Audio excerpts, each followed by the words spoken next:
அனைத்துலக உயிரோடை தமிழ் ILC தமிழ் உயிரோடை தமிழ் நண்பர்களே, உலக நகர்வுகள் நிகழ்ச்சியில் இணைந்திருக்கிறீர்கள். உலக நகர்வுகள் நிகழ்ச்சியில் பிரித்தானியாவிலிருந்து போரியல் ஆய்வாளர் அருஸ் அவர்கள் இணைகின்ற வணக்கம் அரசர்களே. வணக்கம்.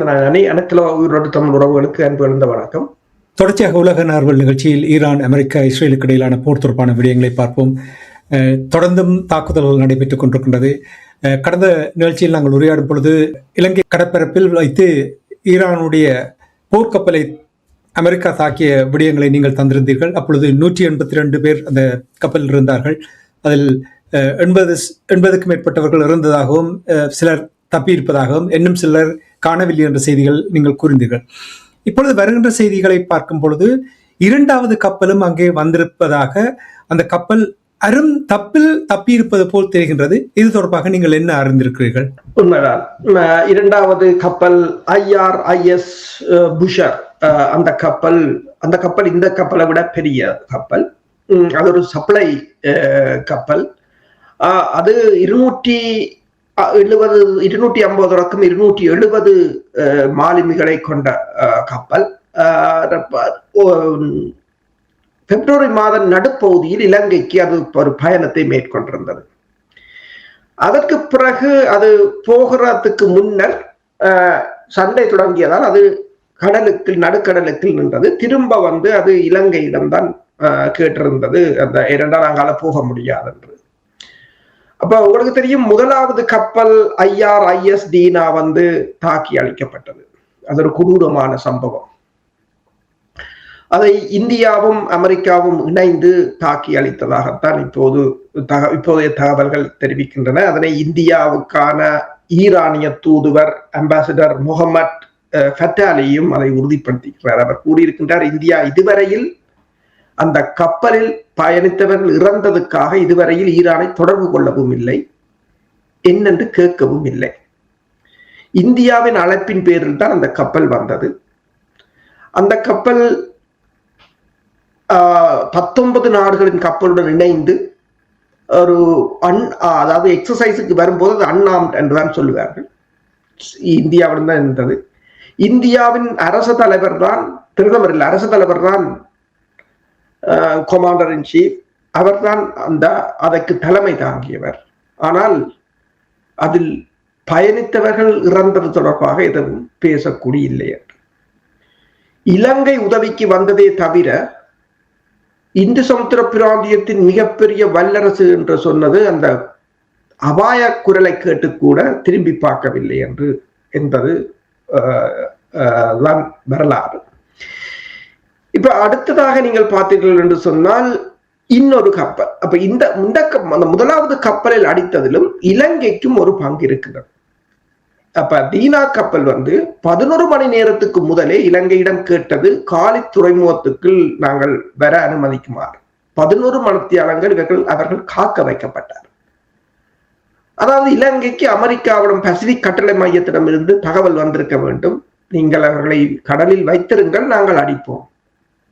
அடிக்கப்பட்டதும் என்னென்று சொன்னால், அந்த கப்பலில் இருந்தவர்கள் அத்தனை பேரும் உயிரிழக்க வேண்டும் என்பதற்காக தான் அடிக்கப்பட்டது. ஏனென்றால் MK-48 என்ற டோபிட்டோ வந்து கிட்டத்தட்ட 650 பவுண்ட் ராத்தல் இடை கொண்ட ஹை எக்ஸ்ப்ளோசிவ் டோபிட்டோ. அது கப்பலுக்கு அடியில் தான் சென்று வெடிக்கும். வெடித்தால் கப்பலை 2 துண்டாக பிளக்கும். அதனால் கப்பல் குயிக்கா சிங்க் பண்ணிடும். இலங்கை இந்த தகவலும் அதை உறுதிப்படுத்துகிறது. இலங்கை சொல்லுவது, தாங்கள் போகும்போது கப்பல் இல்லை, எண்ணெய் படலங்களை பார்த்துத்தான் தாங்கள் அங்கே நீந்தி கொண்டிருந்தவர்களை மீட்டது என்று சொல்லி, கப்பல் இல்லை, உடனடியாக மூழ்கிவிட்டது. இப்ப அந்த 100-200 பேரை கொல்ல வேண்டும் என்றுதான் அது நடத்தப்பட்டது. சரி, அதிலும் நீங்கள் பார்த்தீர்கள் என்று சொன்னால், ஒரு தாக்குதல் ஒன்று நடந்தால் மோதலில் காயப்பட்டவர்கள் கைது செய்யப்படுவார்கள், போர்க்கைதிகள் என்றெல்லாம் இருப்பார்கள். நீங்கள் பார்த்திருப்பீர்கள். 1942ஆம் ஆண்டு ஜெர்மன் ராணுவம், ஜெர்மன் கடற்படை வந்து RMS லங்கோனியா என்ற பிரித்தானியாவின் கப்பலை தாக்கியது. ஜெர்மன் நீர்மூழ்கி கப்பல். அதில் கிட்டத்தட்ட 1000க்கும் மேற்பட்ட படையினர் இருந்தார்கள். தாக்கினார்கள். அது போர், தாக்க வேண்டியது போர். ஆனால் உடனடியாகவே ஜெர்மன் அதில் தத்தளித்தவர்களை காப்பாற்றியது. ஆனால் இப்ப நாசியை விட மோசமான ஒரு காரியத்தை தான் செய்து அதை பெருமையாக வேற சொல்கிறார்கள். ஈரானிய கடற்படையினருக்கு அமைதியான மரணத்தை இந்து சமுத்திரத்தில் கொடுத்தோம். கல்பட்டி கடல்ல சாகரவர்த்தனா என்ற ஒரு கப்பலை அடித்தவர்கள் விடுதலை புலிகள். கப்பலை அடிச்சு போட்டு அப்படி விட்டு விட்டு வரவில்லை. விடுதலை புலிகள் உங்களுக்கு தெரியும், இலங்கை அரசாங்கத்துக்கும் விடுதலை புலிகளுக்கும் உள்ள பலம். இலங்கை அரசாங்கம் உடனடியாக வேற படகுகள் வந்து அங்கு நிற்க முடியாது, தாக்கி அழித்து விடும் விடுதலை புலிகள். இருந்தாலும் அவர்கள் அந்த கப்பலில் மூழ்கும் போது தப்பியவர்களை மீட்டு கொண்டுதான் வந்தார்கள். சாகட்டும் என்று அதில் விட்டுட்டு வரவே இல்லை. விடுதலை புலிகள் கூட அந்த போர் மரபை சூப்பர் பவர். நீங்கள் அதை சொல்வதற்கு வெக்கம் இல்லாமல் சொல்கிறார்கள். அது ஒன்று அந்த போர். நான் இது தொடர்பாக பேசிய போது ஒரு பல்கலைக்கழகத்துல 2ஆம் வருட மாணவியர் இங்க அந்த பிள்ளை கூட சொல்லிச்சு, ஏன் அந்த கப்பல் அடிச்சாங்க என்றுதான் கேட்டு. அது சண்டையில இல்லை, எங்கேயோ நிக்குது. சரி, அதை அடிச்சாலும் நீங்கள் கப்பலை அடிச்சு போனாலும் அங்க இருக்கிறவர்களுக்கு மனிதாபிமான உதவியை வழங்கி இருக்க வேண்டும். இல்லை, அவ்வளவு கொல்ல வேண்டும் என்றுதான் செய்திருக்கிறீர்கள். அதுக்கு இந்தியாவும் இணைந்துதான் செய்திருக்கு. அப்ப முதலாவது கப்பலை இலங்கையும் இணைந்து தான் இந்த கப்பலை தாக்கியது என்ற பிற்பாடு 2வது கப்பல் தொடர்பான விவரம் வந்தவுடன் இலங்கையில் நாடாளுமன்ற உறுப்பினர்கள், நாமல் ராஜபக்ஷவாக இருக்கலாம், முஸ்லிம் நாடாளுமன்ற உறுப்பினர்களாக இருக்கலாம், எல்லோரும் கடுமையான கேள்விகளை கேட்கும் போது இந்த இலங்கை அரசாங்கத்துக்கு கடுமையான அழுத்தம். அப்ப கடுமையான அழுத்தத்தின் மத்தியில் இப்போது அந்த IRIS புஷர் என்ற கப்பலை இலங்கை பாதுகாக்கும். இலங்கை அரசாங்கம் உடனடியாக கூறியது, நாங்கள் கப்பல் அடிக்கப்பட்டாலும் நாங்கள் அதில் இருப்பவர்களை காப்பாற்றுவதற்கு எல்லா நடவடிக்கையும் எடுப்போம் என்று. கொழும்பை சுற்றி ஒரே அடியாக விமானங்கள் தொடர்ச்சியாக பறந்து கொண்டே இருந்தன. ஏனென்றால் இது ஒரு பெரிய ஒரு டிப்ளமேட்டிக் இஷ்யூ. பிறகு அந்த கப்பலை இப்போது இலங்கை அரசு திருவோணமலைக்கு கொண்டு போயிருக்கிறது. அதில் இருந்த 208 ஈரானிய படையினரையும் கொழும்புக்கு கொண்டு வந்திருக்கிறார்கள். ஏற்கனவே 32 பேர் கொழும்பில் இருக்கிறார்கள். அதைவிட இதுவரையில் 90 சடலங்கள் மீட்கப்பட்டிருக்கின்றன. இறந்தவர்கள் 148 பேர் என்று கூறுகிறார்கள். மிகுதி ஆறவர்களின் சடலங்கள் மீட்கப்படவில்லை. இப்போது ஈரான் அந்த சடலங்களை தங்களுக்கு அனுப்பும்படி கேட்டிருக்கிறது. இலங்கையிடம் அந்த அவ்வளவு சடலங்களையும் வைப்பதற்கு கொழும்பில் குளிரூட்டி வசதிகள் கூட இல்லை என்று இலங்கை சொல்கிறது. இருந்தாலும் நாங்கள் பராமரிக்கிறோம் என்று சொல்லி இலங்கை ஏதோ ஒரு வகையில் ஒரு அமெரிக்காவுக்கு ஒத்துழைப்பை வழங்கினாலும் இறுதியாக இலங்கை இந்த காப்பாற்ற விடயத்தை செய்திருக்கிறது. ஒரு சிறிய நாடு, ஆனால் உலகத்துல மிகப்பெரிய ஒரு ஜனநாயக நாடு. எப்படி என்னென்று சொல்றது, முதுகுல குத்தினதாகத்தான் இருக்கிறது ஈரானுக்கு. என்னென்று சொன்னால் இஸ்ரேல் அமெரிக்கா போன்ற எஜமானர்களுக்காக செய்யப்பட்டது ஒன்று. இந்தியா முதுகில் குத்துவது உலகத்துக்கு புதுசாக இருக்கலாமே தவிர ஈழத்தமிழ் மக்களுக்கு புதுசு இல்லை. ஆயுதங்களை தந்துவிட்டு எங்களையே அழித்தது, இன்றும் அழித்துக் கொண்டுதான் இருக்கின்றது. கூப்பிட்டு பயிற்சியை கொடுத்ததும் அவர்கள்தான். பிறகு எங்களை பயங்கரவாதிகள் என்று சொன்னதும் அவர்கள்தான், அழித்ததும் அவர்கள்தான். இப்ப இந்து சமுத்திர பிராந்தியத்தில் இருக்கின்ற இந்த நிலைமை ஈரான் பெருசாக இலங்கையுடனும் இலங்கையுடன் பொடியை கேட்டிருக்கிறபடியே பெருசாக பேசவில்லை. அரக்சி ஒன்றை கூறியிருக்கின்றார் என்னென்று சொன்னால் ஈரான் வெளிவார அமைச்சர், அவரும் அதைத்தான் கூறியிருக்கிறார். அன்ஆர்ம்ட் சோல்டியர்ஸ் என்று சொன்னால் அது பயிற்சிக்கு போனவர்கள், அதையும் சண்டை தொடங்க முதல் போனவர்கள். அவர்கள் சண்டைக்கு பங்கெடுக்கவில்லை. அவர்களை தாக்கியது மட்டுமல்லாது அவர்களுக்கு உயிர் தப்புறத்துக்கு கூட யாரும் உதவி வழங்க முன்வரவில்லை என்றும். ஆனால் இந்த நடவடிக்கைகளுக்கு நீங்கள் பதில் சொல்லுவீங்கள் என்று கூறியிருக்கிறார். நீங்கள் கூறினீர்கள் அரசர்களே, இலங்கைக்கும் பங்கு இருக்கின்ற என்று நீங்கள் கூறினீர்கள். அதே நேரத்தில் இந்தியா தொடர்பாக உண்மை நிலையை நீங்கள் இப்பொழுது கூறும் பொழுது இவ்வாறு நடந்து கொண்டதுக்கு என்ன காரணம்? அமெரிக்காவின் அழுத்தம், அமெரிக்காவுக்கான பயம், அமெரிக்காவை தாஜா பண்ண வேண்டியது. இப்ப இந்தியா நடப்பதில் ஒரு பிரச்சனை இல்லை. இந்தியா அமெரிக்கா இஸ்ரேலுடன் போய் இந்த ஆசீர்வாதத்தை பெற்று இந்தியாவின் ஆசீர்வாதங்களுடன் தான் இந்த தாக்குதல் இடம்பெற்றுக் கொண்டிருக்கின்றது. அது ஈரானுக்கு தெரியும். ஈரான், நான் முதலே இந்த இந்த நிகழ்வில் கலைக்கும் போது கூறியிருந்தேன், ஈரான் வெளியுறவு அமைச்சர் இது ஒரு அன்பார்ச்சுனேட் இவென்ட் என்று கூறிட்டு விட்டுட்டார். ஆனால் இன்றைக்கு கிட்டத்தட்ட 30 தொடக்கம் 40 வரையிலான கப்பல் ஹோமூஸ் ஜலசந்தியில் இந்தியா அந்த கப்பல் நிற்கிறது. ஈரான் நினைத்தால் அவ்வளத்தையும் தரமட்டமாக்கலாம், பிரச்சனை இல்லை, ஒரு பிரச்சனை இல்லை. ஏனென்றால் இப்போது முதல் முறையாக அமெரிக்காவின் இந்த கப்பலை மூழ்கடித்ததுக்காக அமெரிக்காவின் LNG கப்பலை ஆள் இல்லாத கடல் கலம் மூலம் சி ட்ரோன் என்று சொல்றது, அதால் முதல் முறையாக தாக்கி இருக்கிறது. கப்பல் கடுமையான சேதம். அப்ப இந்தியா அத்தனை கப்பலை முடித்து விட்டால் இந்தியா பொருளாதாரமே படுத்துவிடும். அவர்களுக்கு செய்வதற்கு பெரிய நேரம் எடுக்காது. உங்களோட எல்லா பொருட்களும் இந்த ஜலசந்திக்குள்ளாலதான் நாங்கள் போக வேண்டும். ஆனாலும் நீங்கள் கேட்டது போல என்ன காரணம் என்றால், இலங்கையும் இப்போதைக்கு ஓரளவு அமெரிக்காவுடன், உங்களுக்கு தெரியும், பசிபிக் பிராந்தியத்தின் கட்டளை அதிகாரி வந்திருந்தார், 2 தடவைகள் வந்திருந்தார். C-130 விமானம் 2 தடவைகள் கொழும்புக்கு வந்து எல்லா இடமும் ஓடித்திருந்தது. அமெரிக்காவுடன் இரகசியமான பாதுகாப்பு உடன்பாடுகளை மேற்கொண்டது என்று கூறினார்கள். ஆனால் இவர்களுடைய தேயிலை உற்பத்தியில் பெருமளவானது போவது ஈரானுக்கு. அப்ப 2 பக்கமும் ஒரு பேலன்ஸ் பண்ண வேண்டி, இதுதான் நான் கூறினேன் முதலிலே. இனி வரும் காலங்களில் இவர்கள் பேலன்ஸ் நிலைமையை எடுக்க முடியாது. ஒன்றில் அங்க ஒரு பக்கம் போகணும் அல்லது இந்தியாவை பக்கம் போகணும். இந்தியாவும் பிரிக்ஸில் இருக்கின்றது, ஈரானும் பிரிக்ஸில் இருக்கின்றது. இப்போது ட்ரம்பின் நடவடிக்கையால் பிரிக்ஸ் உடைந்து விட்டது, முடிந்தது பிரிக்ஸின் கதை. என்னன்னு சொன்னா, இனி இந்தியாவை பிரிக்ஸில் யாரும் நம்ப போவதில்லை, சீனாவோ யாரும். என்றால் இந்தியா எல்லோருக்கும் முதுகில் குத்துவார்கள். அவர்களுக்கு யாரும் குத்துவார்கள், அது வேறுபடியும். ஆனால் எல்லோருக்கும் முதுகில் குத்துவார். நம்பிக்கை வைக்க முடியாத ஒரு நிலை. ரஷ்ய வெளியுறவு அமைச்சர் ஒன்றைத்தான் கூறியிருக்கின்றார், தாங்கள் என்ன விலை கொடுத்தென்றாலும் இந்த ஈரானுக்கு எதிரான போரை தோற்கடிப்போம்.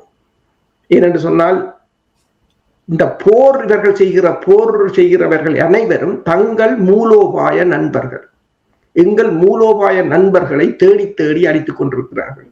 எனவே இந்த போரை நாங்கள் எந்த விலை கொடுத்தென்றாலும் வெல்ல விட மாட்டோம் என்று கூறுகிறார். பார்ப்போம். ஆனால் சீனாவும் ரஷ்யாவும் மௌனமாகத்தானே இருக்கிறார்கள் இதுவரையில். அவர்கள் உண்மையில் இன்றைக்கு ரஷ்யாவின் நாடாளுமன்ற பேச்சாளர் ஒன்றை கூறினார், பெஸ்கோவ். அவர் திருப்பி கூறுகிறார், இன்று வரையும் ஈரான் எங்கள்கிட்ட ஆயுதம் கேட்கவில்லை. அதைத்தான் கூறுகிறார். நாங்கள் கேட்டால் இன்று வரையும் கேட்கவில்லை. அப்பாஸ் அரக்சி என்ன கூறினார், நாங்கள் நண்பர்களிடம் கேட்கலாம், வடகொரியாவோ ரஷ்யாவோ சீனாவோடையோ நாங்கள் கேட்கலாம், ஆனால் தற்போதைய நிலையில் எங்களுக்கு அந்த உதவி தேவையில்லை, எங்களால் சமாளிக்கக்கூடியதாக இருக்கு என்று சொல்லுகிறார்கள். என்ன திட்டம் இருக்குன்னு இப்ப எனக்கும் தெரியும். நீங்கள் கேட்டது போல தான் உண்மை இல்லை. இப்ப வடகொரியாவுக்கு அவங்களுக்கு கேட்கும் போது கொண்டு திறக்குவாங்க, அது வேற விஷயம். அணுக்கூட்டாக்கு கேட்டாலும் கொடுத்து கொடுப்பாங்க. அப்படியான வடகொரியா அவங்களுக்கு தெரியும் தானே. ரஷ்யாவுக்கு எத்தனை பேர் போய் இறங்கினவங்க ரஷ்யாவுக்குள்ள ஊடுருவினோட. சில சமயங்களில் இப்ப ரஷ்யாவின் கேர்க்ஸ் பகுதிக்குள்ள ஊடுருவின மாதிரி சீனாவுக்குள்ள ஈரானுக்குள்ள தரைப்படை நடவடிக்கையில் இறங்கினால், இப்ப கேர்க்ஸ் மீட்கிறதுக்கு வடகொரியா போன போல வடகொரிய படையினர் இறக்குறார்களோ தெரியாது. ஆனால் இப்போதைக்கு அவங்களும் அப்படித்தான் சொல்றாங்க, எங்கள்கிட்ட கேட்கவே இல்லை, ஈரான் இன்று வரைக்கும் கேட்க இல்லை. கேட்டா தானே கொடுக்கலாம், கேட்காம கொண்டு இறக்கவும் இல்லாதானே. ஆபத்து என்னவென்றால், எவ்வளவு தூரம் இது இழுபடுகிறதோ அந்த காலகட்டத்துக்குள் இஸ்ரேலும் அமெரிக்காவும் தொடர் தாக்குதலை நடத்தி இந்த முக்கியமான இடங்களை தரமட்டமாக்க வேண்டுமோ அவற்றை தரமட்டமாக்கி விட்டால் என்ன நடக்க போகிறது? இப்ப காசாவில் அதுதானே நடந்திருக்கிறது. யார் கேட்க போகிறார்கள்? அப்ப காலம் கடந்து விட்டால் ஒரு பிரயோசனம் இல்லாமல் போய்விடும் இல்லையா? இப்ப இலங்கையில் நடந்த போரை எடுத்தீர்கள், ஈழத்தமிழர்களுக்கு எதிராக நடந்த இனப்படுகொலை எடுத்து பார்த்தீர்கள், காலம் கடந்த பின்பு கனவேர் கதையில கூறுகிறார்கள் 1,40,000 மேற்பட்ட மக்கள் இறந்தார்கள். அதே தானே காசாவில் நடந்த, அதே இங்கே தேரானில் மட்டுமில்லை மற்ற பகுதிகளில் நடக்காது என்ற என்ன உத்தரவாதம் இருக்கிறது? உண்மைதான். அதான் நானும் யோசித்தேன். ஆனால் அவர்களின் ஒவ்வொரு போரை பொறுத்தவரையில் ஒவ்வொரு ஸ்ட்ராட்டஜி தானே.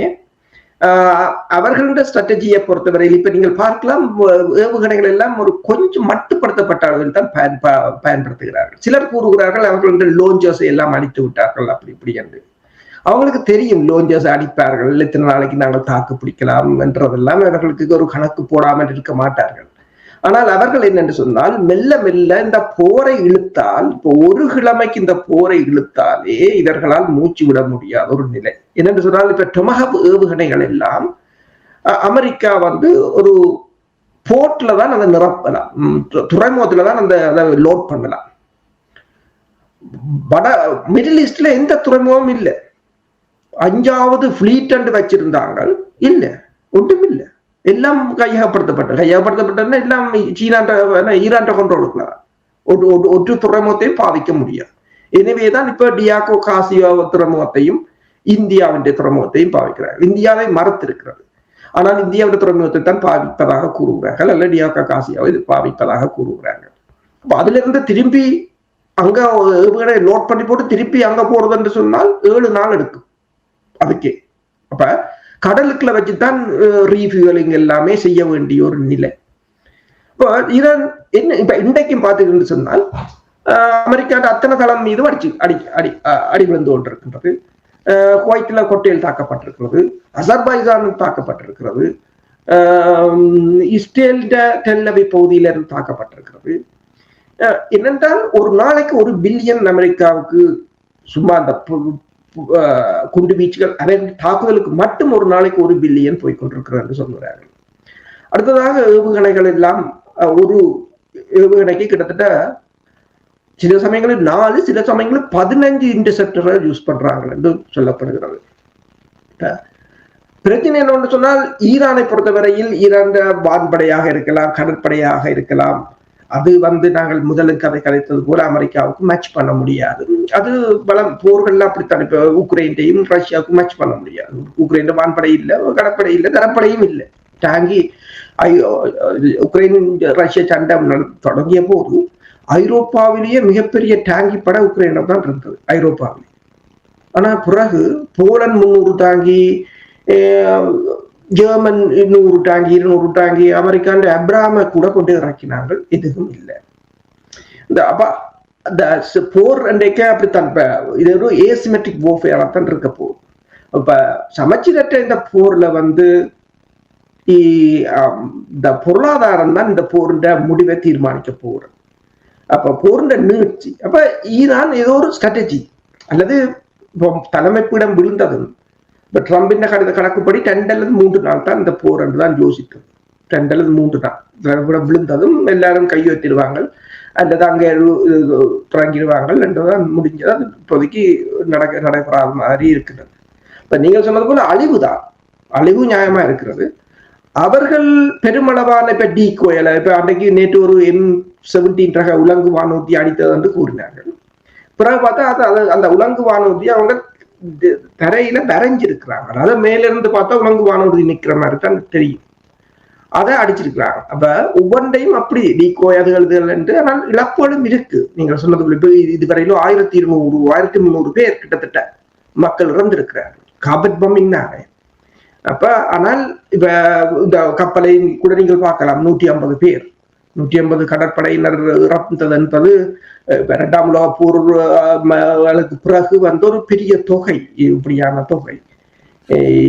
ஆனால் போர் என்றால் அதுதான். இனி ஈரான் அமெரிக்காவுடைய எண்ணெய் கப்பலை அடித்து நொறுக்கி இருக்கிறது. இது தொடர்பாக எதிர்வினை எவ்வாறு இருக்க போகிறது? எதிர்வினை என்னென்று சொன்னால், இவர்கள் ஹோமோஸ் ஜலசந்தி ஊடாக எண்ணெய்களை கொண்டு வருவதற்கு தாங்கள் பாதுகாப்பு வழங்குவோம் என்று சொன்னார்கள். ஆனால் பாதுகாப்பு வழங்க எவரும் இல்லை. எல்லோரும் 700 மைல்களுக்கு அங்காலதான் நிற்கிறார்கள். ஈரானாக நினைத்து விட்டாலும் சரி, இப்ப சீனாவின் கப்பல்கள் அதுக்குள்ளால் வந்து கொண்டிருக்கிறது. அமெரிக்காவின் கப்பல்கள், அமெரிக்காவின் கூட்டணி நாட்டு கப்பல்களை தேடி அழைக்கிறார்கள். அதே போலதான் இந்த கப்பல் இன்று அடிக்கப்பட்டிருந்தது. ஓமான் துறைமுகத்தில் வைத்தும் ஒரு கப்பலை அடித்திருக்கிறார்கள். கிட்டத்தட்ட நான் நினைக்கிறேன் இந்த சண்டை தொடங்கியதுக்கு கிட்டத்தட்ட 15 டேங்கர் கப்பல்களை அடித்திருக்கிறார்கள். சேதம் அல்லது மூழ்கியதாக இருக்கலாம். இப்போ அந்த கப்பல்களுக்கு ஹோமோஸ் ஜலசந்தி ஊடாக வருகின்ற கப்பல்களுக்கு 12 மடங்கு இன்சூரன்ஸை அதிகரித்திருப்பதாக ஃபைனான்சியல் டைம் செய்தி வெளியிட்டிருக்கின்றது. ஆனால் அப்படி இன்சூரன்ஸ் அதிகரித்தாலும் யார் போக போகிறார்கள் என்றதும் ஒரு சிக்கலான கேள்வி. ஏனைய நாடுகள் இப்ப ஈரானை பொறுத்தவரையில் ஈரானுக்கு முதுகில் குத்திய இந்தியாவையோ அல்லது ஏனைய இப்ப சுற்றவர உள்ள நாடுகளையோ இப்ப அசர்பைசான் எல்லாம் கூறியது ட்ரோன் வந்து விழுந்தது, அப்ப ஈரான் சொன்னது தாங்கள் அடிக்கவில்லை, நாங்கள் இதுக்கு பதில் கேட்காமல் விட மாட்டோம், அடிப்போம் என்றார்கள். அடிக்கலாம், பிரச்சனை இல்லை, அவங்களும் திருப்பி அடிப்பாங்க, யாருக்கு சேதம் என்றான முக்கியம். அடுத்த மனத்திடம் சொன்னார் இல்ல நாங்கள் ஈரானுக்கு சண்டைக்கு போக மாட்டோம் என்று சொல்லியிருக்கேன். இப்ப யாருக்கு யார் முதுகில குத்தினார்களோ இந்த ஹோமோஸ் ஜலசந்தியை இன்னும் ஒரு 4 கிழமைக்கு மூடி விட்டாங்கள் என்றால் அத்தனை பேரும் பட்டினியால சாக வேண்டிய ஒரு நிலையாகத்தான் இருக்கு. தேவையில்லை, அதுக்கு படையினரும் தேவையில்லை. ஒரு 5000 கண்ணி வெடிகளை விதைத்து விட்டால் முடிஞ்சது, அதை எடுக்கவும் முடியாது. அதை எடுக்கிறதுக்கு சர்ஃபஸ் வெசல்ஸ் வேணும், சர்ஃபஸ் வெசல்ஸ் அங்கே போக முடியாது. என்னென்று சொன்னால் சாகிட் 136 131 இருக்கும் வரையும் ஒன்றும் போக முடியாது, ஏவுகணை கூட தேவையில்லை. இப்ப அப்படியான ஒரு சிக்கலான நிலைமையில் தான் அமெரிக்கா இந்த போருக்குள் உள்வாங்கப்பட்டிருக்கிறது. சரி, நிறைவாக இப்ப இந்தியாவுடைய நிலைப்பாடு தொடர்பாக முதுகில் குத்தியது என்று நீங்கள் கூறும் பொழுது உங்களுக்கு தெரியும் பாகிஸ்தான் இருக்கின்றது. பாகிஸ்தான் ஈரானுக்கு ஆதரவு வழங்கினால் சீனா மறைமுகமாக பாகிஸ்தானினூடாக ஆதரவு தொடர்ந்து வழங்கக்கூடிய ஒரு நிலைமையை ஏற்படுத்தக்கூடிய ஒரு வாய்ப்பு இருக்கின்ற என்று நீங்கள் கருதுகிறீர்களா? முதலாவது கடந்த வருட போரின் போது ஈரான் உண்மையில் கடந்த வருட போர் ஈரான் நிலை குலைந்து விட்டது. இந்த வருடம் ஈரானுக்கு கடந்த வருடத்தை போல இழப்புகள் இல்லை. கடந்த வருடம் ஈரான் என்ன செய்வதென்று தெரிய உள்ளுக்கு இருந்தான முழு தாக்குதல்களும். அதாவது ஒரு சர்ஜன், அவர் வைத்தியர், அவர் மொசாட்டில் இருந்திருக்கிறார். அந்த ஈரான்ல எத்தனையோ வருடம் வைத்தியம் பார்த்து கொண்டிருக்கிறார். அவற்ற மகன் அவற்றை வீட்டு கூரை ஏற்றுக்குன்னா கூரை தான் லான்ச் பேட், அதுக்குள்ள எத்தனையோ 100 ட்ரோன்ஸ் அடுக்கி இருக்குது. அங்க இருந்து தான் அடிச்சிருக்காங்க, வெளியில இருந்து ட்ரோன்ஸ் வரையில் உள்ளுக்கு இருந்து அப்படி தான். அது ஒரு மலை எல்லா ரடார்களும் அடிச்சும் அண்டைக்கு ஈரான் உண்மையா விழுந்திருக்க வேண்டும். அண்டைக்கு ஈரானை உடனடியாக சென்று ஈரான் ஏர் டிஃபென்ஸ் எல்லாம் திருப்பி எடுத்து கொடுத்து ரடாரை எல்லாம் சீரமைத்து கொடுத்தது பாகிஸ்தான் தான். அதுக்கு சீனாவும் உதவியாகத்தான் இருந்தது, பாகிஸ்தான் அதுக்கான உதவிகளை செய்திருந்தது. அப்ப இப்பவும் இப்ப இந்த கப்பல் கூட உங்களுக்கு தெரியும், அது இங்க விசாகப்பட்டினத்திலிருந்து இதால மற்ற பக்கம் போறதுக்கு இடையில அல்லது அங்கால போயிருந்த அவர்களுக்கு அங்கால உதவிகள் கிடைத்திருக்கும். காலியில தான் அவர்கள் கேட்கும் போது அவர்கள் 11 மணத்தையெல்லாம் காக்க வச்சதுதான் அந்த பிரச்சனை. மற்றது அங்கால போனாலும் அதை கடந்து காசியோவை கடந்து போக வேண்டிய ஒரு நிலைமை. அப்ப நீங்கள் சொன்னது போல சீனா எப்பவும் பாகிஸ்தானுக்கு உதவியாக இருக்கும். இந்தியா பாகிஸ்தான் போரில் கூட சீனா பாகிஸ்தானுக்கு எல்லா உதவிகளையும் வழங்கி இருந்தது. இப்போது சீனா ஈரானுக்கும் தன்னாலான உதவிகளை வழங்கி கொண்டுதான் இருக்கின்றது. பாகிஸ்தானும் அவ்வாறுதான். எனவேதான் பாகிஸ்தானில் இருந்த அமெரிக்கா தூதரக அதிகாரிகளுக்கு கூட அமெரிக்கா வெளியேற்றி இருக்கின்றது. நிலைமை மேலும் கட்டுமறி போனால், இரண்டால் ஒரு அமெரிக்க தூதரகத்தை முற்றுகையிடுவதற்கு 32 பேர் இறந்திருக்கிறார்கள். யோசிச்சு பாருங்க, 32 பேர் இருந்த தூதரகத்தை முற்றுகையிடுவதற்கு இவ்வளவு ஒரு விசுவாசமானவர்கள் என்று அந்த அப்படியான ஒரு நிலை. உண்மையில் இந்த போர், எனவேதான் இப்ப அசர்பைசானோ சவுதி அரேபியாவோ கட்டாரோ யாரும் திருப்பி தாக்கவில்லை. அடியை வாங்கி கொண்டிருக்கிறாரே வழிய யாரும் திருப்பி தாக்கவில்லை. நீங்க பாத்தீங்கன்னு சொன்னா யாரும் திருப்பி தாக்க முன்வரவில்லை என்று அவர்களுக்கு ஓரளவு விளங்குகிறது. தாங்கள் தான் இந்த போருக்கு காரணம். இவர்கள் ஈரான் சொல்வது ஒன்றுதான், நீங்கள் தளத்தை கொடுத்து நீங்கள் தான் எனக்கு அடிக்கிறதுக்கு வழி ஏற்படுத்தி கொடுத்திருக்கிறீர்கள். நான் முதலே சொல்லிக் கொண்டேன். ஏனென்றால் போன மாதமே சீனா ஐக்கிய நாடுகள் சபையிட்ட கடிதத்தை கொடுத்துட்டு, நான் தாக்கப்பட்டால் இந்த பிராந்தியத்தில் இருக்கிற அத்தனை தளத்தை நான் அடிப்பேன் இத்தனை நாடுகளுக்கு. ஏனென்றால் ஐக்கிய நாடுகள் சபையின் சரத்தில் அது இருக்குது, செல்ஃப் டிஃபென்ஸ் என்று இருக்குது. 7000 மைலுக்கு இந்தியாவில் இருக்கிற சீனா அமெரிக்காவுக்கு செல்ஃப் டிஃபென்ஸ் என்று அமெரிக்கா சொல்லுது என்றால், பக்கத்தில் இருக்கிற சவுதி அரேபியா அமெரிக்கா ஈரானுக்கு ஒரு செல்ஃப் டிஃபென்ஸ் இருக்கலாம். அதான் அந்த பிரச்சனை. நன்றி அரசுகளை. இன்றைய நிகழ்ச்சியில் இணைந்து ஈரான் இஸ்ரேல் அமெரிக்காவுக்கு இடையிலான போர் நிலைமைகளை தொடர்ந்து அவதானித்து உயிரோடை தமிழ் உறவுகளுக்கு எடுத்து வந்தமைக்காக உயிரோடை தமிழ் அன்பர்கள் சார்பாக நன்றி கூறிக்கொண்டு மீண்டும் நாங்கள் அடுத்த நிகழ்ச்சியில் இணைந்திருப்போம். அதுவரைக்கும் நன்றி, வணக்கம் அரசுகளே. நன்றி. எமது பார்வையாளர்களுக்கு வணக்கம்.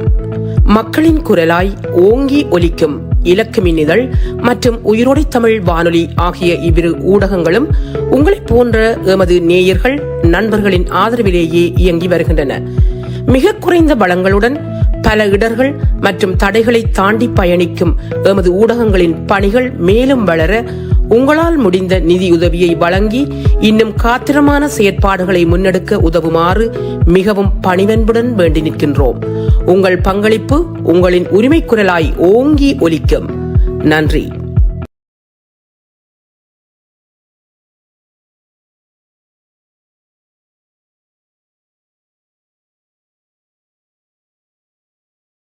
எமது பார்வையாளர்களுக்கு வணக்கம். மக்களின் குரலாய் ஓங்கி ஒலிக்கும் இலக்கு மின்னிதழ் மற்றும் உயிரோடை தமிழ் வானொலி ஆகிய இவ்விரு ஊடகங்களும் உங்களைப் போன்ற எமது நேயர்கள் நண்பர்களின் ஆதரவிலேயே இயங்கி வருகின்றன. மிக குறைந்த வளங்களுடன் பல இடர்கள் மற்றும் தடைகளை தாண்டி பயணிக்கும் எமது ஊடகங்களின் பணிகள் மேலும் வளர உங்களால் முடிந்த நிதியுதவியை வழங்கி இன்னும் காத்திரமான செயற்பாடுகளை முன்னெடுக்க உதவுமாறு மிகவும் பணிவன்புடன் வேண்டி நிற்கின்றோம். உங்கள் பங்களிப்பு உங்களின் உரிமை குரலாய் ஓங்கி ஒலிக்கும். நன்றி.